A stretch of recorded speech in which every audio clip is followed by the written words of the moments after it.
अगर मेरा बेटा मेरी याद में रो रहे हो लेकिन मैंने अपने बेटा को सुंदर शिक्षा नहीं दी अभी तक, मैंने बच्चों को कोई अच्छी चीज सिखा के नहीं आया। हे यमराज जी, मुझे केवल 1 मिनट दे दे, 1 मिनट में जाके अपने लाला को समझा के तो आ जा। बताओ, पूरा जीवन निकाल दिया, पूरा जीवन, और अब केवल भगवान से क्या मांग रहा है? 1 मिनट। जो चीज आप पूरे जीवन भर समझा सकते हो, अब उसके बाद 1 मिनट में क्या समझाओ तुम? अगर तुम लोगों को 1 मिनट मिले तो क्या समझाओगे आप? कुछ है 1 मिनट में समझाने लायक? हम बताते हैं जो 1 मिनट में पूरा जीवन आपका, 1 मिनट से ही पूरे आपका संसार घर चलने लग जाए, 1 मिनट के समय से। लेकिन ये बात जब याद आती जब हम मर के जाते हैं, जब संदेश आता ना ऊपर वाले का, जब याद आती है, और उस समय याद नहीं आएगी। जे याद जब आती है जब हमारे प्राण शरीर से निकल गए। ओ भगतो स्वर्गा से आयो सन, देश भूलाए वो आए गो राम को।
डाल करके लेके जाते हैं, उस समय यमराज से कहता है, यमराज जी मेरा बेटा धरती पर रो रहे हो, केवल 1 मिनट की मोहलत दे दे, अपने बेटे को समझा के अभी आता। 1 मिनट की मोहलत दे दूं, करूं बेटा सेवा।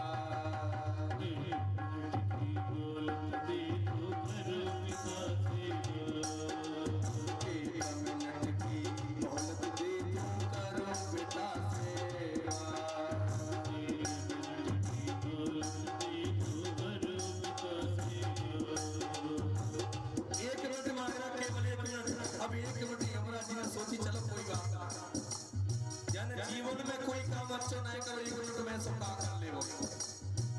अब यमराज जी ने भेज दिया, अपने बेटा के पास गया, अपने बेटा समझा 1 मिनट में, बेटा मैंने तुम्हें जीवन में कुछ नहीं सिखाया, लेकिन तुझे एक अच्छी सुंदर शिक्षा देता हूं तुम लोगों को 1 मिनट में। भाई भाई प्रेम से रहना, अब केवल 1 मिनट में समझ आ रहा होगा। भाई भाई प्रेम से रहना, सुख दुख में देना तुम तो साथ बोला हो।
का समझाना वैसे। जब एक सास मर के गई उसी समय यमराज जी से कह रही, यमराज जी मुझे 1 मिनट की मोहलत दे तो, मेरी बहू रो रही है, मेरे बहू को भी घर को चलाना नहीं आता, इस घर को कैसे चलाएगी, मुझसे पीछे केवल 1 मिनट की मुलाकात दे दो, मैं जाके बहू को समझा दूं।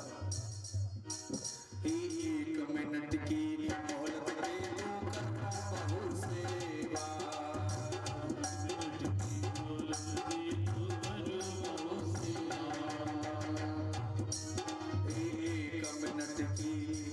दे दो कर बहू से बात।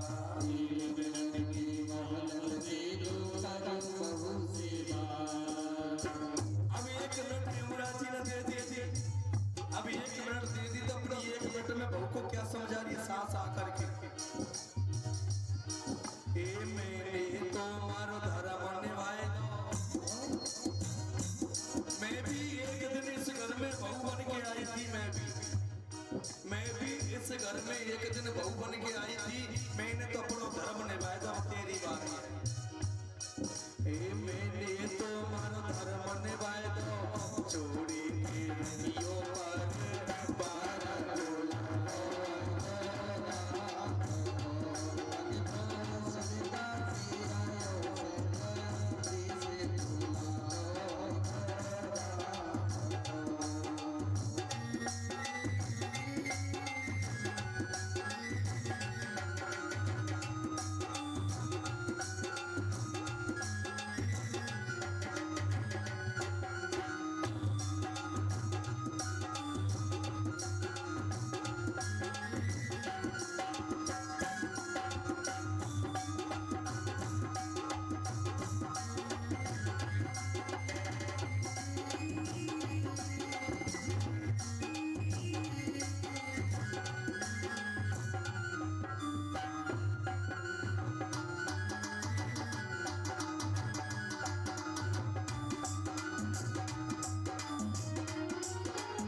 जब एक बेटी होती ना, जब बेटी को पिता मरे तो उसकी बेटी को आस लगी रहे कि मेरे लाला का ब्याह होगा तो भात, अगर मेरे पिताजी सही होंगे तो भात बहुत अच्छा हो जाएगा, कहीं नाक ना कट जाए, कहीं बोले कि तेरे पिता के यहाँ से क्या बेजोड़ है। जब एक पिता मरे तो बेटी बड़ी जोर जोर से रो रही कि पता नहीं मेरे भैया तो ऐसे ही है, भात ना जाने कैसे भरेंगे, कोई पता नहीं है। एक पिता की इच्छा थी कि मैं अपनी बेटी के यहाँ भात बहुत अच्छे से भेजूंगा, लेकिन समय से पहले उसकी मृत्यु आ गई। आज कह रहा है ऊपर वाले, मेरी बेटी कितने जोर जोर से रो रही है, मैं जाके अपनी बेटी को थोड़ा सा समझा के आ जाऊं। 1 मिनट की मोहलत दे दूंगा बेटी से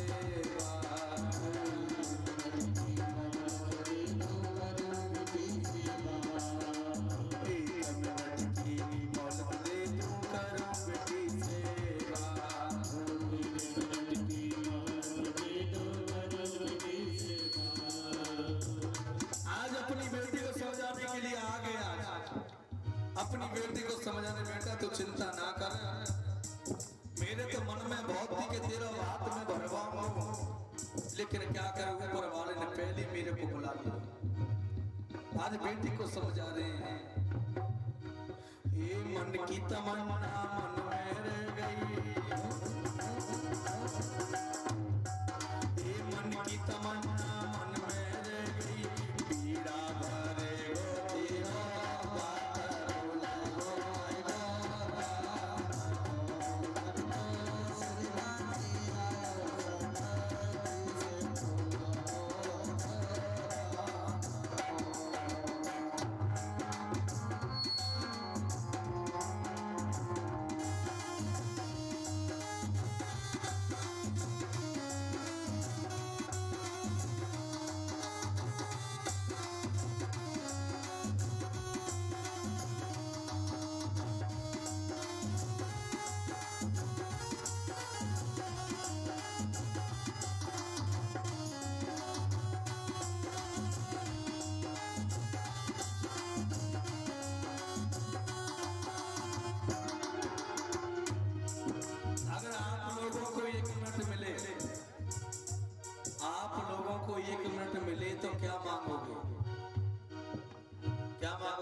भगवान के पास जाए कि पति अच्छो मिले तो मांगे, भगवान के पास जाए कि मेरा बेटा बहुत अच्छा हो, नौकरी लग जाए, और अब तुम भगवान ही मांगने की बात कर रहे पूरे हैं। सुनो, आप लोगों ने वो देखे ना जो सेठ जी होते, बनिया जी होते, यहाँ तो बनिया जी बहुत है, बनिया जी होते हैं ना। हमने एक दीवार पर लिखी देखी, एक दीवार पर क्या लिख रही, इस देश के अच्छे नागरिक बनिए। कौन? तो इसका मतलब यही है, इस देश के अच्छे नागरिक कौन है? एक दीवार पे लिखी देखी हमने भैया। और देखो बनिया ये नहीं है, उन्हें दिमाग बहुत होता है सेठ जी ने। दिमाग कैसे होता है देखिए, चली बात आगे, बात बता कैसे बढ़िया होता है। एक सेठ जी थे, एक सेठ जी थे, उन सेठ जी रोजाना भोले बाबा की पूजा करते। और सेठ जी पूजा काय को करते पता है? कि खुलक्ष्मी आए और खूब पूजा कर, खूब मन लगा के पूजा कर। तो एक दिन भोले बाबा प्रकट है गए, और भोले बाबा प्रकट है गए तो भोले बाबा ने कही, मांगो क्या मांगना है आपको? केवल एक वरदान है, जो मांगना है वो मांग लो, केवल एक वरदान। अब सेठ जी को तो चाहिए का पल्ले के ध्यान दियो। जो बनिया सेठ जी होते हैं ना, वो दिमाग से काम लेते हैं, अकेले फैसला कभी नहीं लेते। पहले घर पे आएंगे, 4 लोगों से पूछेंगे, जब काम करें वैसे ना करें। तो सेठ जी ने कही, ऐसा करो भोले बाबा, इसमें कल मांगूंगा, आकर के घर वालों से पूछूंगा। तो भोले बाबा ने कह दी, ठीक है कल पूछना। आज जो सेठ जी घर पे आए, जब घर पे आए, घर पे आके अपनी सबसे पहले अपनी माँ के पास गए, अपनी माँ से बोले, देखो भोले बाबा प्रकट हुए हैं, भोले बाबा ने कही है कि एक वरदान मांग लो। कहाँ मांगना बता मैया, कहाँ मांग लो? तो मैया बोली, अरे भोले बाबा सच में आए बन की? हाँ। तो ऐसा कर देख लाला, वो कम से कम 10 साल है, वो आंखें ते दिखाई ना देव, तू आंख ही मांग ले कि मेरी माँ की आंख सही है जा। ए सेठ जी बोले, तू तो मैया बिल्कुल पागल है, एक वरदान मिलो बोलती आंखें में निकाल दो है।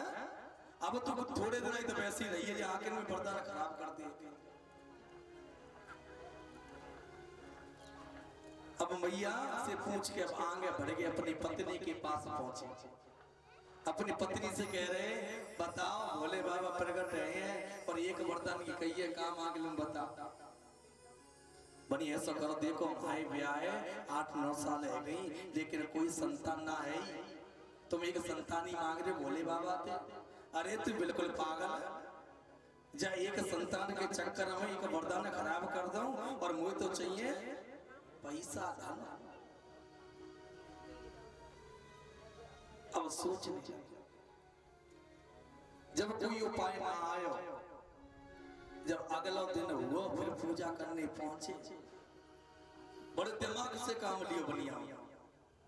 जब अगले दिन पहुंचे, भोले बाबा प्रकट है गए, भोले बाबा ने कही, मांगो क्या मांगते हो? बने भोले बाबा एक ही वरदान है। बनी हाँ एक ही वरदान है, दूसरा नहीं मिलेगा, सोच ले। बन के देखो एक वरदान है तो एक वरदान मुझे दे दो कि मेरी माँ अपने नाती को सोने की थाली में रोटी खाते हुए देखे।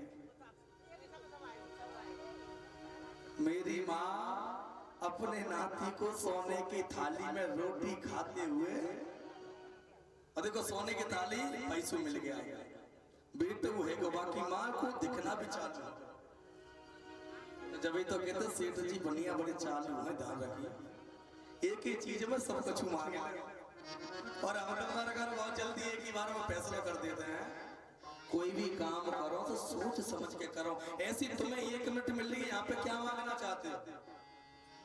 1 मिनट के बाद गोविंद से ध्यान करो, 1 मिनट जो मांगना है, ये जीवन पूरा खराब है गयो, अब ये जीवन को उद्धार कैसे हो?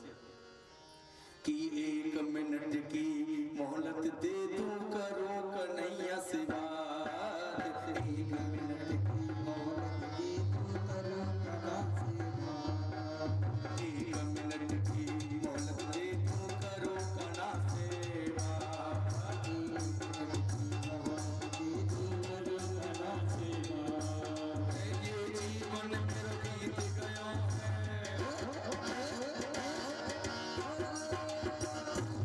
ये जीवन बीत चलो जा रहा है, ये जीवन मेरा बीत गया है, कर दो भव से तुम तो पार आए हो राम।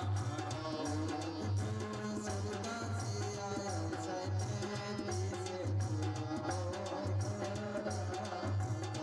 भगतो स्वर्ग से आया सना देश बोलाए वो।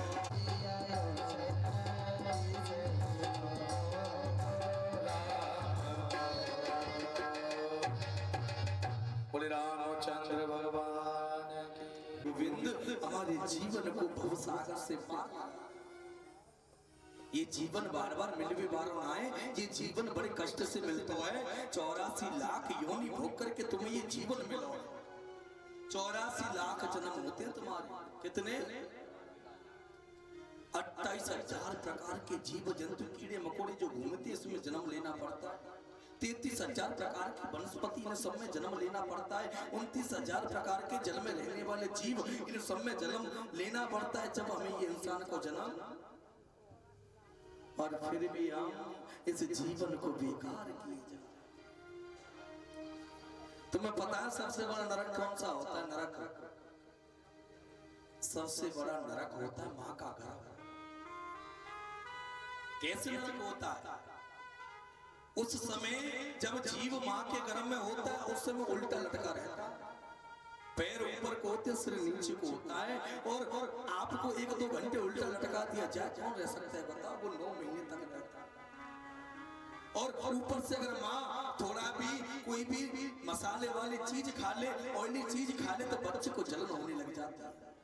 तड़पता बच्चा, माँ के पेट में जलन होती है। उस समय भगवान से प्रार्थना करता है, हे भगवान मुझे इस नरक से निकाल, मैं नीचे जाके तेरा भजन करूंगा, पूजन करूंगा। लेकिन नीचे आके सब कुछ भूल जाता है इंसान। कि उधर में लेट मही पर लेटो, और पलना में लेट बड़ो सुख पायो,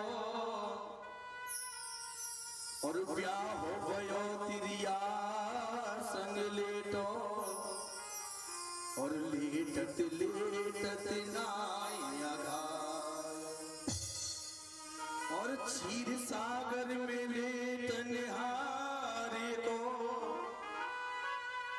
नाम कबो ना जुबा फैलायो, अब लेटत लेटत लेट भयो, अब चिता पे लेटन को दिन आया। सबसे पहले जो बच्चा होता माँ के गर्भ में होता, उधर में लेट मही पर लेट। उधर कहते माँ के पेट से, वहीं कहते धरती से। बच्चा जब माँ के गर्भ से जन्म लेके आता है, धरती पे आ जाता है। और पलना में लेट बड़ा सुख पाया। पलना बच्चे को खिलाते हैं, दादा झोटा मारते, दादी खिलाती है, पिताजी खिलाते हैं, तो बच्चा बड़ा खुश होता है। लेकिन उसे ये नहीं पता कि ये मोह माया मेरे को जकड़ रही है, ये मोह माया में फंसता जा रहा है।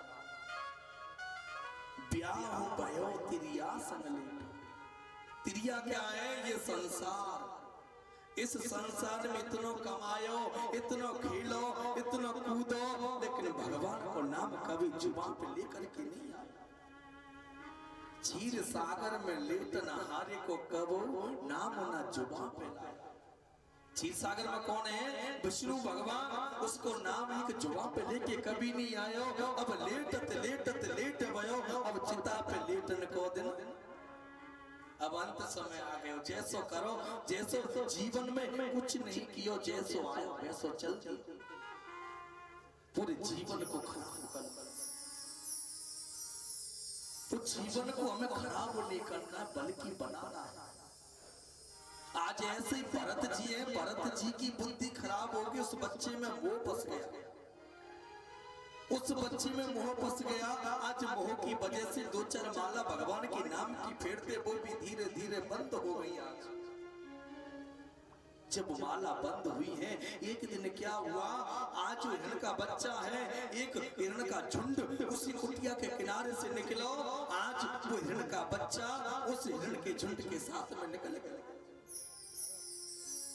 जब वो बच्चा निकल गया, जब जैसे पूजा करके भरत जी हुए, भरत जी ने देखो कि बच्चा कहाँ गया। आज रो रहे हैं भरत जी,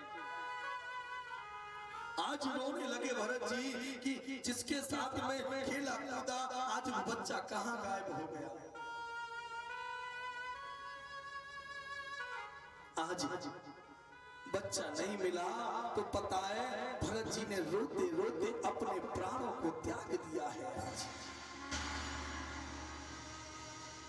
प्राणों को त्याग दिया उस बच्चे के मोह के कारण। उसी समय तो कहते कि अंत मति सो गति। जो व्यक्ति मरते समय जो सोचता है उसको वैसी गति मिलती है। आज भरत जी का मोह किसमें था? बच्चे में, हिरण के बच्चे में। अगला जन्म हिरण, उन भरत जी को हिरण की योनि में जन्म मिला है। भरत जी को अगला जन्म हिरण बन करके आया। जब हिरण बन करके आए हैं, लेकिन पूर्व जन्म का ज्ञान याद है अभी तक भरत जी। तो भरत जी क्या करते, सूखे सूखे पत्तों को खाया करते, क्योंकि हरी पत्तियों में छोटे छोटे जीव जंतु होते हैं, वो पाप कमाना नहीं जानते। सूखे सूखे पत्तों को खाया।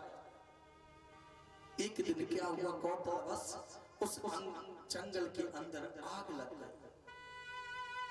उस जंगल में आग लगी है तो सभी जीव जंतु भागने लगे। अब तो भरत जी सोच रहे हैं ये जीवन तो मेरा बेकार है गयो, अब तो मुझे अपने प्राणों को त्याग देना चाहिए। आज हिरण योनि में ही भरत जी ने क्या किया, जो जलती हुई अग्नि में कूद गए, अपने प्राणों को त्याग दिया है। अगला जन्म एक अंगरस पंडित जी के घर पर हुआ है भरत जी का जन्म। तीसरा जन्म हुआ है भरत जी का। लेकिन जो पंडित जी हैं उसकी दो पत्नी थी। एक पत्नी के एक बेटा बेटी है और दूसरी से दो जुड़वा बच्चे पैदा हुए। उन्हीं में से एक छोटे हैं भरत जी।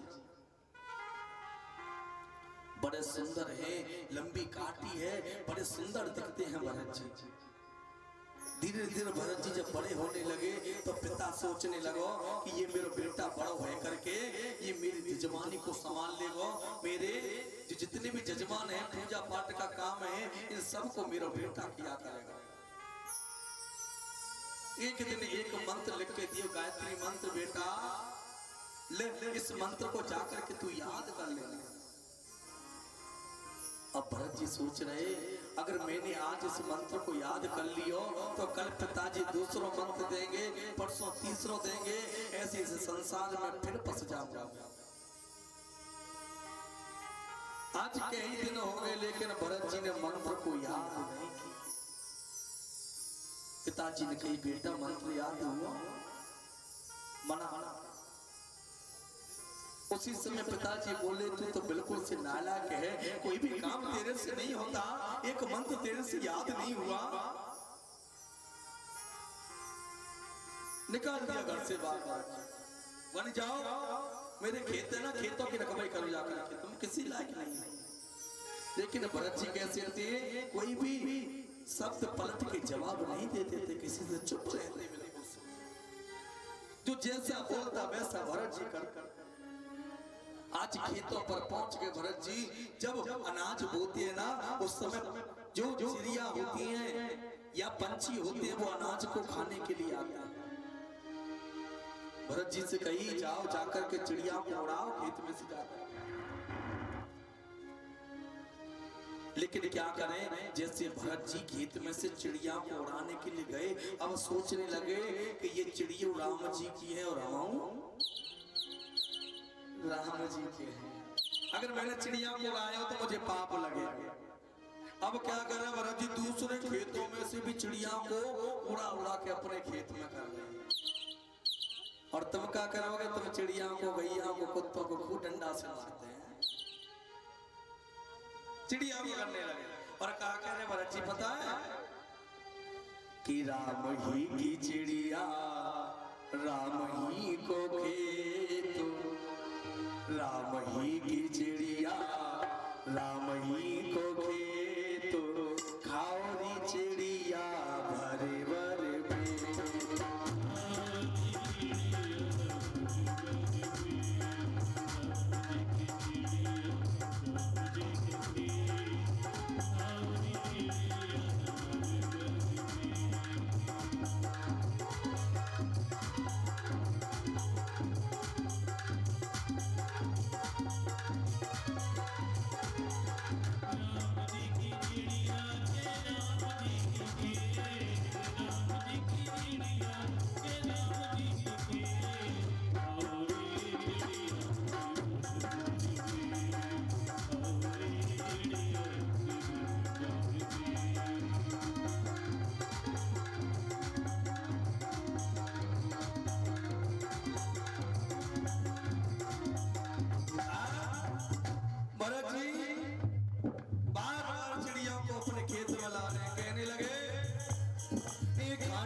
के खेतों से भी चिड़िया को उड़ा उड़ा के अपने खेतों में ला रहे। अब लेकिन एक दिन पंडित जी सोचने लगे, देखो तो सही कि मेरा बेटा खेत पे जाकर के का काम कर रहे हो कि नहीं कर रहे हो। पंडित जी गए, पंडित जी ने देखा कि दूसरे के खेतों से उड़ा उड़ा के अपने खेतों में कर पूरा झुंड बना हुआ खेत के अंदर चिड़ियों का। अब आज हल्ला करने लगे, बेटा तू नालायक है बिल्कुल से, तेरे के लिए एक ये दूसरा काम दियो, ये भी तेरे पे ढंग से ना भयो, तू बिल्कुल से जड़ है, ना कोई जवाब देता, इतना लंबा चौड़ा है तू, फिर भी तेरे से कोई काम ढंग का नहीं होता। और एक बात और रखियो ध्यान, जो व्यक्ति हमेशा खुश रहता है, किसी की कोई टेंशन नहीं पालता, वो हमेशा अट्टा कट्टा रहता है। बेशक सूखी रोटी खाने को मिले या रोटी भी ना मिले ढंग से, लेकिन टेंशन ना हो मन में, तो वो अपने आप ही अट्टा कट्टा होता है। जो राम के भरोसे होगा वो कभी मुरझा नहीं सकता है। राम के भरोसे जो होगा, तुलसी बिरवा बाग की सींचत ही मुरझाए, और राम भरोसे जो रहे पर्वत हरे।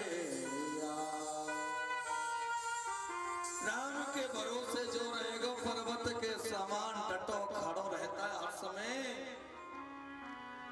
जैसे पर्वत होता है लंबा चौड़ा, ऐसे ही वो हरा भरा हर समय पर्वत जैसा लंबा चौड़ा रहता है जो राम के भरोसे होगा वो। लेकिन आप किसके भरोसे हैं? कोई पति के भरोसे है, कोई बेटा के भरोसे है, कोई माँ के भरोसे है, ऊपर वाले के भरोसे कोई नहीं है। मेरा आपकी कृपा से, किसकी कृपा से? पति जी की कृपा से। पति की कृपा से रहो है तो घर से 100 रुपये लेके गद्दी पर चढ़ाई हो, पहले पति ये पूछेंगे चढ़ाए उनका नहीं चढ़ाओ। तो बताओ सही बात है कि नहीं? तो कहीं कह रहे कि भगवान की कृपा से। मेरा आपकी कृपा से सब काम हो रहा, केवल भगवान की कृपा से होता है ये काम। तुम सोचेगे हमारी कृपा से, तुम सोचेगे हमारी कृपा से मकान बन गए हो, हमारी कृपा से नौकरी लग गई, हमारी कृपा से आज हम घर में धन है, सब कुछ है। लेकिन ये भगवान की कृपा से है, आपकी कृपा से कुछ नहीं है। जो भगवान के भरोसे रहते हैं, आज भरत जी किसके भरोसे हैं? भगवान के भरोसे। वहां से भी निकाल दियो, आज खेत से भगा दियो भरत जी को। आज जब घर से भगा दियो, बन जाओ, आज से घर पे लौटने की जरूरत नहीं है तुम्हें। मगर सोच रही है तो बहुत अच्छा किया, अब तुम्हें जंगल में जाके भगवान को ध्यान करो। परमात्मा का आश्रय सर्व विघ्नों को दूर करके मुक्ति का प्रदान करता है। जब भरत जी को आज जंगल में पहुंचे हैं, जंगल में आज क्या हुआ, भीलों ने आज भरत जी को पकड़ लिया है काली की बलि देने के लिए। जब काली के सामने आज भरत जी को ले जाया गया, पता है जैसे ही काली के सामने बलि देने के लिए हुए, लेकिन भरत जी किसके भरोसे हैं? राम के भरोसे हैं। जब राम के भरोसे हैं तो उसी समय आज काली मैया ने खुद उसकी आकर के भीलों से रक्षा किया। बता, खुद जो काली माँ भेंट मांग रही। और पहली बात एक बात और बताएं, बहुत से कहते हैं कि काली भेंट मांग रही है। कभी ये बताओ, काली जो मैया है, मैया कभी भेंट नहीं मांगती किसी इंसान की और ना किसी जीव की। ये भेंट कौन मांगती है? आपकी जीव मांगती है खाने के लिए। बहुत से कहते हैं ना कि बकरे काटो, जे करो वो करो। कभी ये बताओ, कभी किसी ने जो भेंट देते हैं तो उस समय क्या भगवान खाते हैं भेंट को आकर? ये परंपरा चली आ रही है भेंट देने की। जो मुस्लिम लोग जो बलि देते हैं किसी, जिसको बेजुबान जो जीव होते हैं उसकी बलि देते हैं। पता उस समय जब बलि दी गई थी, उसने अपने बेटे की बलि दी थी और वो भी बेटा जिंदा कर दिया था। लेकिन बकरे की बलि कभी नहीं दी। और बकरे को मारते खाते हैं, लेकिन हिंदुओं तो ऐसे हैं, उनके ग्रंथों में भी कुछ नहीं तो भी वो भी आज मदरा पान करते हैं, मांस भक्षण करते हैं। तो ध्यान दो,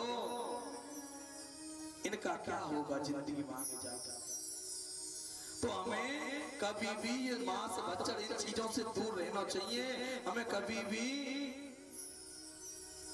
हमें परमात्मा के अधीन, हिंदू धर्म में परमात्मा का अधीन रहना चाहिए। और जाके सिर पे राम जी को हाथ होएगो ना तो बाको कबू कछु है बारो आए। आज भरत जी के सिर पे हाथ किसको है? राम जी को। और तुम्हारे सिर पे हाथ कौन को है? पति देव जी को, बच्चन को। भैया कौन को हाथ रखानो सिर पे?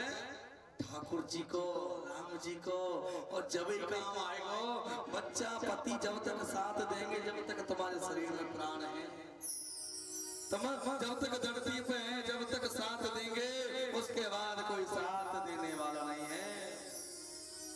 तेरे सिर पर सीताराम,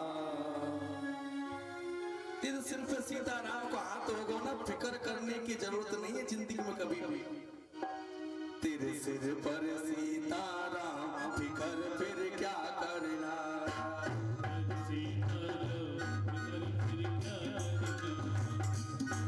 तेरे सिर पर सीताराम, फिक्र फिर क्या करना। तेरे बड़े बनेंगे कहाँ, फिक्र फिर क्या करना। और क्या करना भाई, क्या करना। तेरे सिर पर सीताराम, फिक्र फिर क्या करना।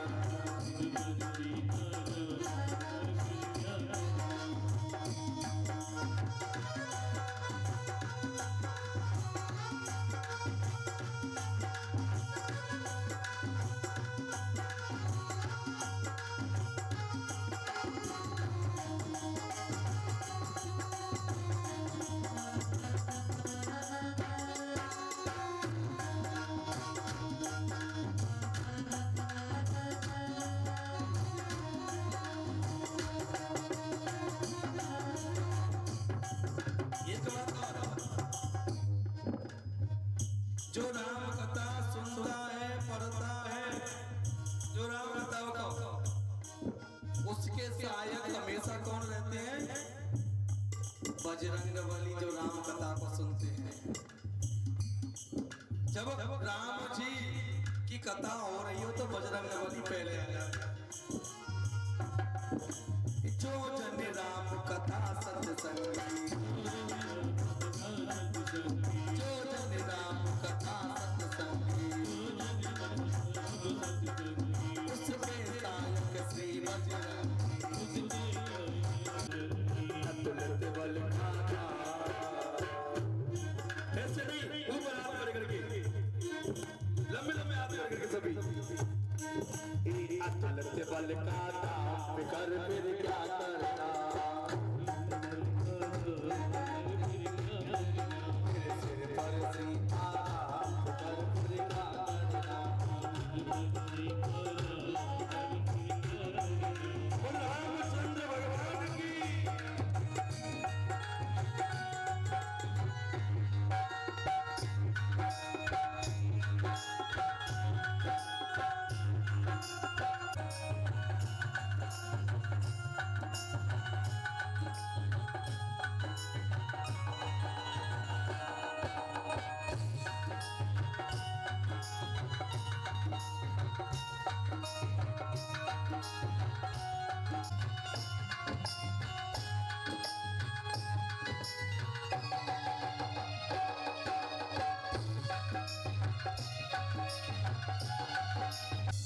जिसके पिताजी राम जी बन जाए, जिसके पिता समान राम जी को मान लो, और अपनी माँ के समान जानकी जी को मान लो, तो उसको कभी जीवन में कोई परेशानी। पित रघुवर श्री जानकी मैया, हे पित रघुवीर श्री जानकी मैया, दिल को परेशान मेरे भैया, दिल को परेशान मेरे भैया। तेरे कटेंगे कष्ट तमाम, तेरे कटेंगे कष्ट तमाम, फिक्र फिर क्या करना। क्या करना भाई, क्या करना। तेरे सिर पर सीताराम, फिर क्या करना।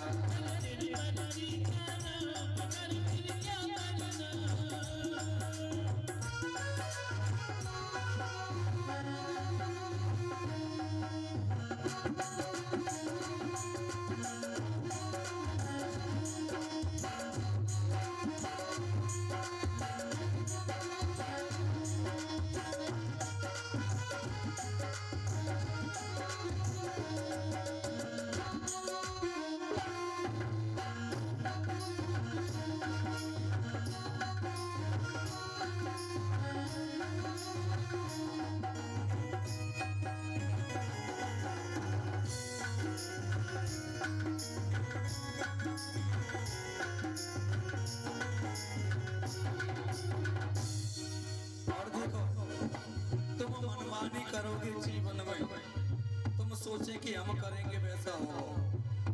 अगर तुम मनमानी करके काम करोगे तो जीवन में कभी परमात्मा नहीं मिल सकता और ना ही परमात्मा तुम्हारी सहायता करेंगे।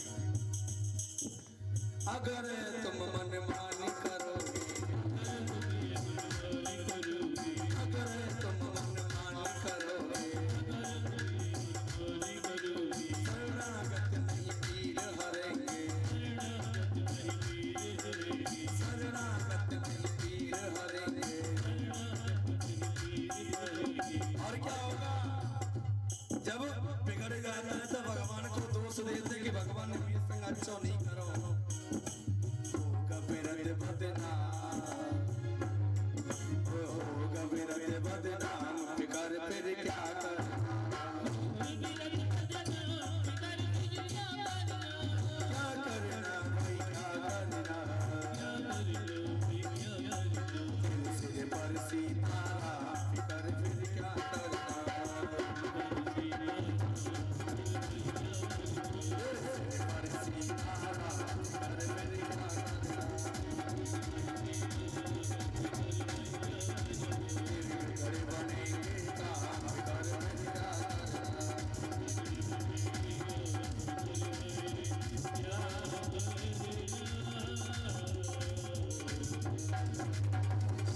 श्री रामचंद्र भगवान की। देखिए एक विशेष सूचना, अभी हमारे सामने भंडारे हेतु कुछ दान आया है। जिन्होंने दान दिया है चौधरी जोगिंद्र सिंह जी, जिन्होंने श्रीमद् भागवत के लिए 2100 रुपए दिए हैं। एक बार इनके लिए जो ताली बजाएं सभी। और एक है मनोज अग्रवाल जी। मनोज अग्रवाल जी ने 1100 रुपए दान दिए हैं। एक बार इनके लिए भी जो ताली बजाइए सभी। बोली भागवत महापुराण की जय। देखिए दान देने से कभी दान घटता नहीं बल्कि बढ़ता है। और जब दान, ये सम्मान है इन भैयाओं के लिए जिन्होंने श्रीमद् भागवत हेतु दिया। ठाकुर जिनको बनाए रखे, यश वैभव कीर्ति प्रदान करे। एक बार ताली बजाएं भैयाओं के लिए, दोनों भैयाओं के लिए, ठाकुर जिनको बनाए रखे।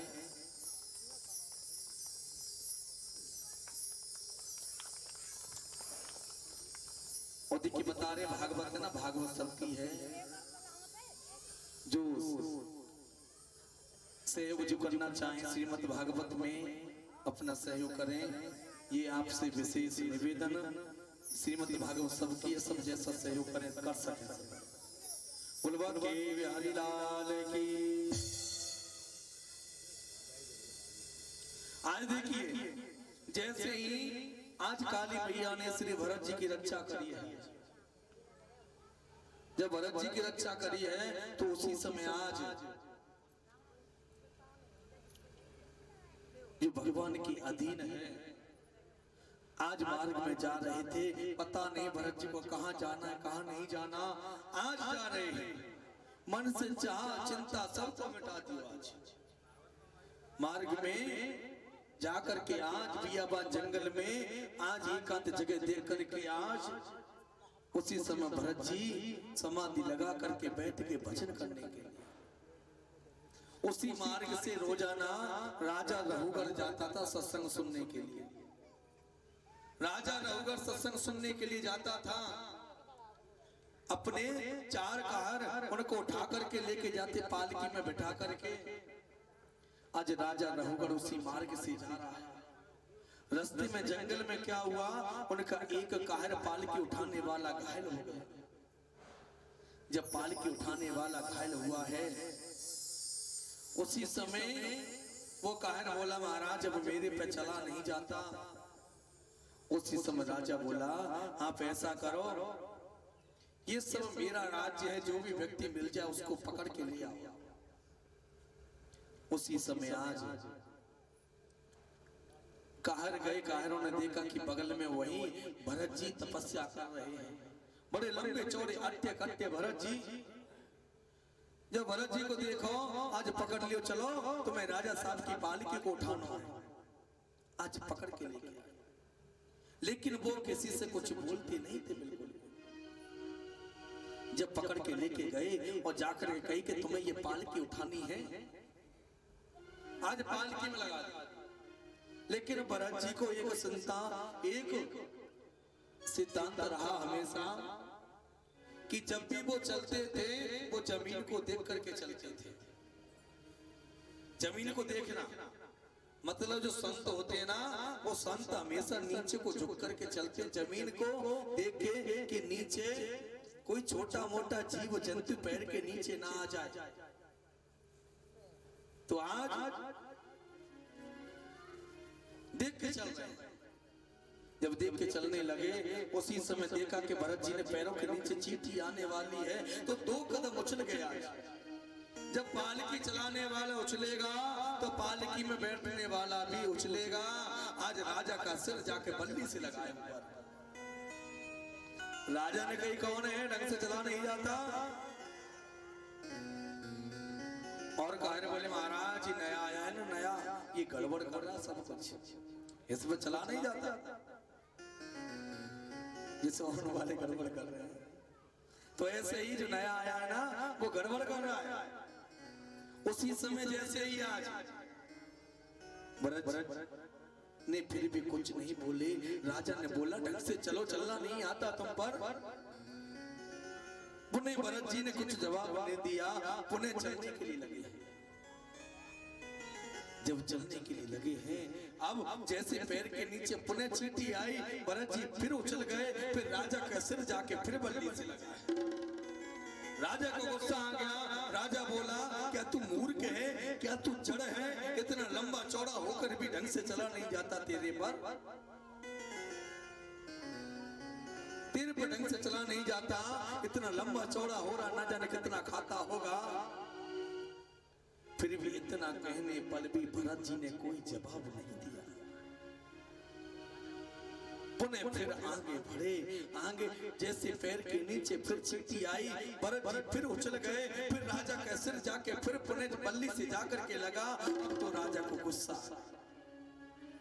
राजा बोला तू मूर्ख है, बिल्कुल से जड़ है, मेरी बातों को सुनाई नहीं देती तेरे को। मेरा सिर बार बार बल्ली में जाके लग रहा है। अगर तू इतना लंबा चौड़ा होकर, अगर मैं तेरे को अभी भी चाहूं ना, तेरे को मैं सूली पर चढ़ा दूं, अभी तुझे मौत के घाट उतार सकता हूं।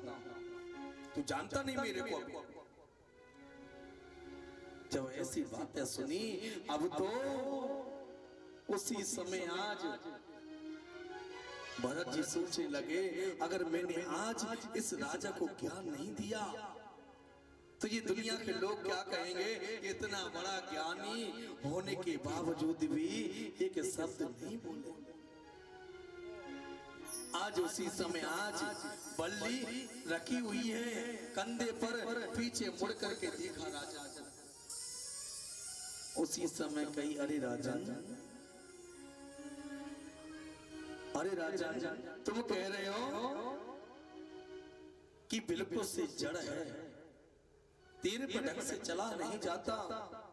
पहली बात तो यह है राजन, पालकी चलाने का श्रम उसका होता है जिसने कभी पालकी चलाई हो।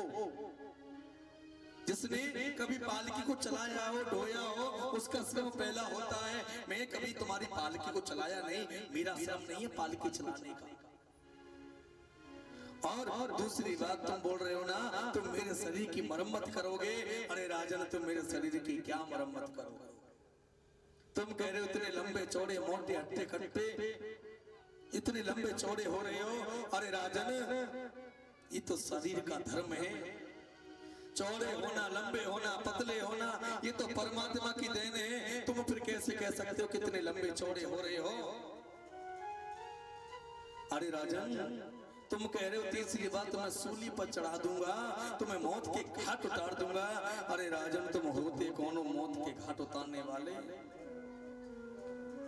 तुम्हें पता है जो आत्मा तेरे अंदर है वही आत्मा मेरे अंदर है। राजन, तू आज इन चार लोगों को कष्ट देकर के सत्संग सुनने के लिए जा रहा है, ये लोग कष्ट में तेरे को लेके जा रहे, तेरा हुक्म बजा रहे, क्योंकि तू राजा है। इनको डर है तू इनको कहीं मारना डर दंड ना दे, इस कारण इनको डर है, भय है। अपने पेट के खातिर ये तेरी पालकी को उठा रहे हैं, अपनी पेट की खातिर। और तू कहता है मेरे को मौत के घाट उतर गए। राजन तुम कौन होते हो? किसके हाथ में जीना मरना? परमात्मा के हाथ है। ये आत्मा अजर अमर है, ना कभी जन्म लेती, ना कभी मरती है, ना अग्नि जला सकती है, ना ही वायु उड़ा सकती है। ये तो अजर अमर है। राजन तू क्या मरम्मत करेगा मेरी? ये दुनिया में पता है राजन, सब अपने अपने मतलब के लिए इस दुनिया में पड़े हुए हैं। तुम अपने मतलब में पड़े हो कि मैं इस राज्य का राजा हूं, मैं अपने मतलब में हूं कि मैं अपने मन का राजा। सब अपने अपने मन के राजा हैं। कोई सोचता है कि मेरा इतना सुंदर मकान बना है, कोई सोचता है मेरा पति बहुत सुंदर है, कोई सोचता है मेरे बेटे की नौकरी लगी, मेरे जैसा कौन है। सब अपनी अपनी तलब में घूम रहे हैं कि दिल का किस दिल से कर बैठे सौदा, यहाँ खरीदार कोई नहीं, सब तलबी हैं अपने तलब के, यहाँ तलबदार कोई नहीं। कोई तलबदार नहीं है इस दुनिया में, कोई भगवान को नहीं चाहता, सब अपनी मस्ती में मस्त हैं। क्या लेके आए थे राजन, क्या लेकर के जाओगे? कोई किसी का साथ नहीं देता। ये राजन तुम किस बात की तुम्हें पता है? राजन एक बच्चा होता है ना, एक बच्चा होता है, एक बच्चा गुड़िया का खेल खेलता, गुड्डा गुड़िया का। जब बच्चे गुड़िया बनाते हैं ना तो क्या करते हैं, अंदर टूटे फटे कपड़े भरते हैं, ऊपर से सुंदर बना करके अच्छे से कपड़े पहना के इतनी सुंदर गुड़िया लगती है और उसके अंदर टूटे फटे कपड़े भरे रहते हैं। अरे राजन तू अपने शरीर को अंदर से देख, तेरे अंदर इतनी गंदगी भरी हुई है। ती चमड़ी को सुंदर देख के तू खुश होता है ना कि मैं कितना सुंदर हूँ। इस चमड़ी को देख के खुश मत हो। काले होना, सुंदर होना, लंगड़े होना, ये सब भगवान की देन है, कोई किसी का नहीं है। राजन इस दुनिया में सब मतलब के हैं।